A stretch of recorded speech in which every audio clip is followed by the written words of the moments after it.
ஒரு அழகான காட்டுக்குள்ள மீனுங்கிற சிறிய பறவை தன் 2 குழந்தைங்க கூட ரொம்ப சந்தோஷமா வாழ்ந்து வந்துச்சு. அதே காட்டுல காலுங்கிற ஒரு பிடிவாத காகம் வாழ்ந்து வந்துச்சு. அந்த காகத்துக்கு கொய்யான்னா ரொம்பவே இஷ்டமா இருந்துச்சு.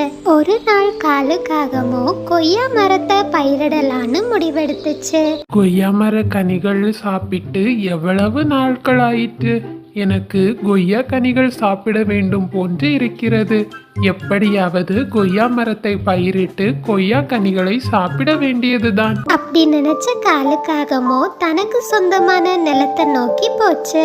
கொய்யா மரத்தை பயிரிட நினைச்ச காலுக்காகமோ முதல்ல அதனோட நிலத்தை உழுதுச்சு. நிலத்தை உழுது விட்டோம். கொய்யா விதைகளை பயிரிட்டால் தானே கொய்யா செடிகள் முளைக்கும். மார்க்கெட்டுக்கு சென்று கொய்யா விதைகளை வாங்கி வருவோம். அப்படி சொன்ன காலுக்காகமோ மார்க்கெட்டுக்கு போய் கொஞ்சம் கொய்யா விதைகளை வாங்கி வந்துச்சு. வாங்கிட்டு வந்த கொய்யா விதைகளை காலுக்காகவும் தன்னோட நிலத்துல பயிரிட்டுச்சு. அந்த சமயத்துல மீனு பறவையோட மூத்த பொண்ணு சாராவோ காலுக்காகத்தின் நிலத்தின் பக்கத்தில் வந்துச்சு. காலுக்காகம் விதைக்கிறத பார்த்ததுமே மீனு பறவையோட பொண்ணு சாரா காலுக்காகத்துக்கிட்ட கேட்டுச்சு, காலு அங்கிள், இங்கே என்ன செய்து கொண்டிருக்கிறீங்க?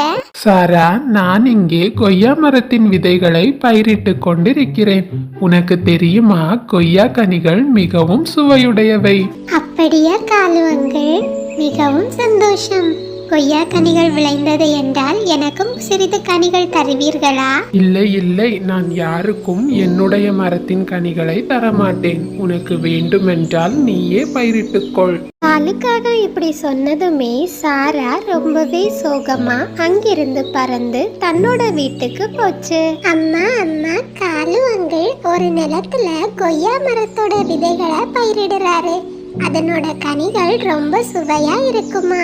எனக்கும் கொய்யா கனிகள் வேணும். தயவு செய்து நாமளும் பயிரிடுவோமா? சாரா, ஒரு விதையை பயிரிட்டு அதை மரமாக மாற்றுவது எளிதான விஷயம் அல்ல. அதற்கு நாம் நிறைய கடின உழைப்புகளை போட்டாக வேண்டும். நம்மால நிச்சயம் முடியுமா? நாம கஷ்டப்பட்டு உழைச்சா கொய்யா மரத்தின் கனிகள் மிகவும் சுவையாக இருக்கும். அதை நாம் அனைவரும் சந்தோஷமா சாப்பிடலாம். சாரா இப்படி சொன்னதுமே மீனு பறவையோ கொய்யா விதைகளை பயிரிடலான்னு சம்மதிச்சு காலுக்காகத்தோட நிலத்தை நோக்கி போச்சு. அந்த சமயத்துல காலுக்காகமோ தன்னுடைய விதைகளுக்கு அளவுக்கு அதிகமா தண்ணீரை ஊற்றிக்கிட்டு இருந்துச்சு. காக்பையா, எதற்காக உன்னுடைய நிலத்திற்கு இவ்வளவு அதிக தண்ணீரை ஊற்றுகிறாய்?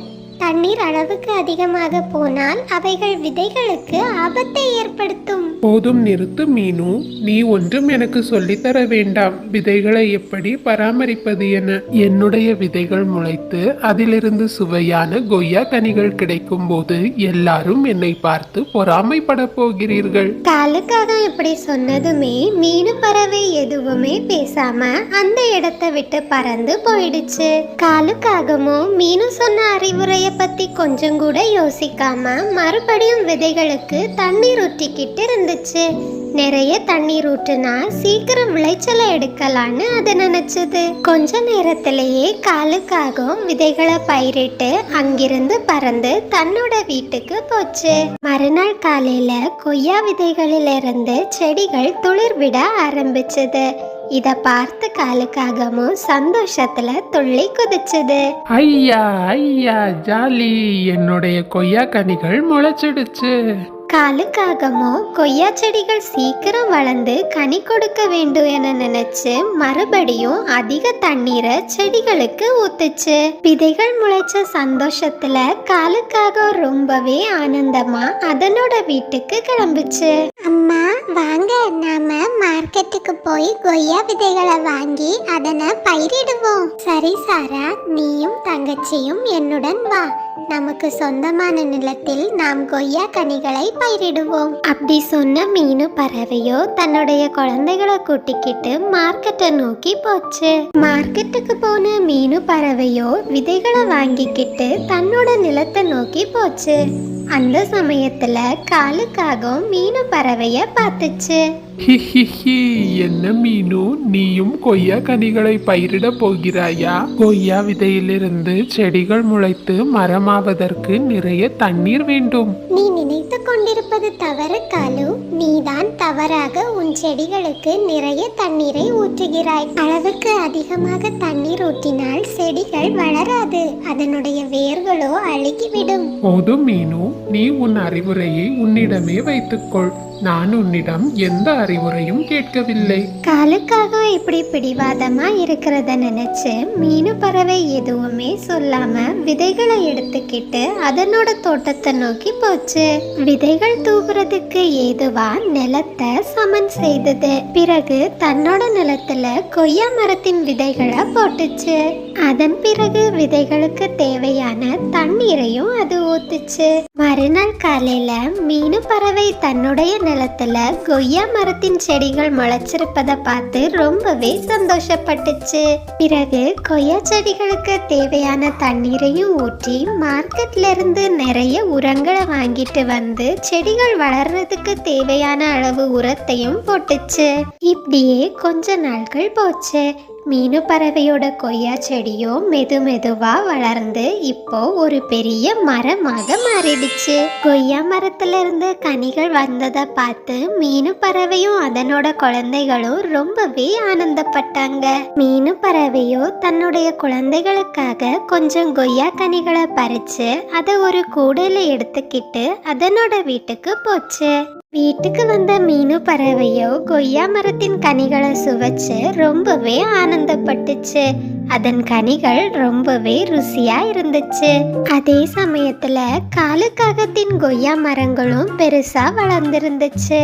ஆனா அதுல எந்த கனிகளுமே வரல. நான் என்ன செய்வது?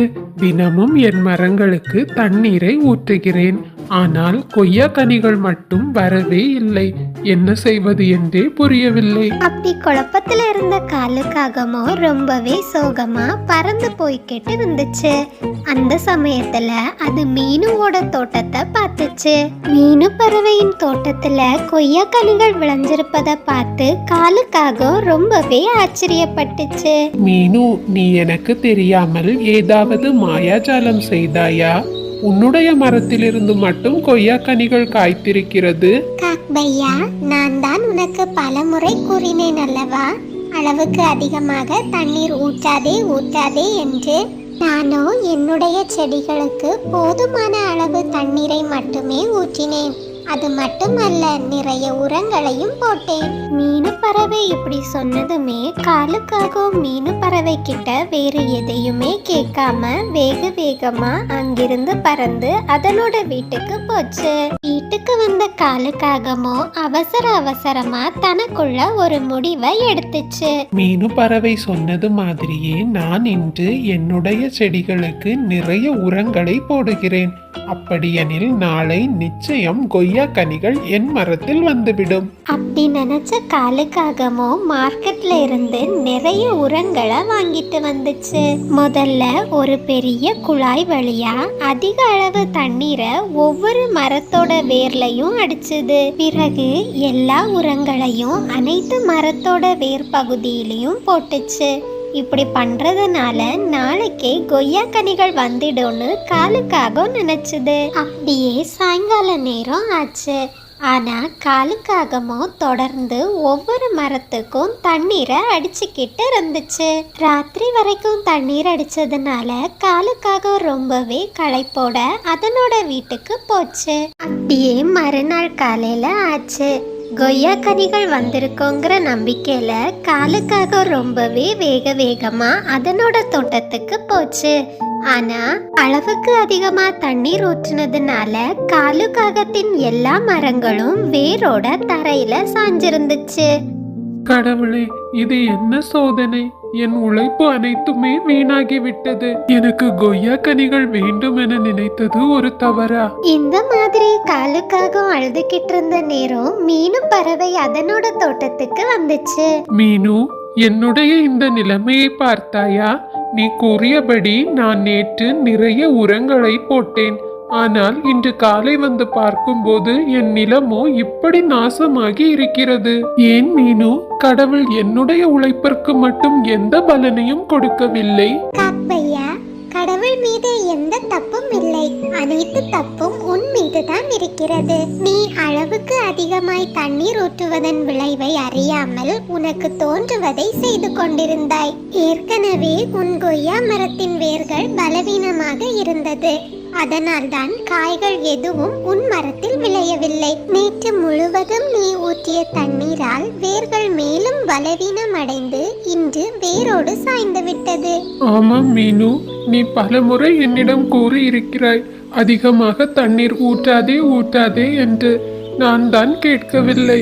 விரைவில் அதிக பழங்கள் காய்க்க வேண்டுமென இவ்வாறு செய்து விட்டேன். நடந்து முடிந்ததை நினைத்து அழுவதில் எந்த பயனும் இல்லை காக்கையா. என்னுடன் வா. என் தோட்டத்தில் இருக்கும் கொய்யா கனிகளில் சுவை மிகுந்த கனிகளை நான் உனக்கு தருகிறேன். அப்படி சொன்ன மீனு பறவையோ காலுக்காகத்துக்கு நிறைய கொய்யா கனிகளை கொடுத்துச்சு.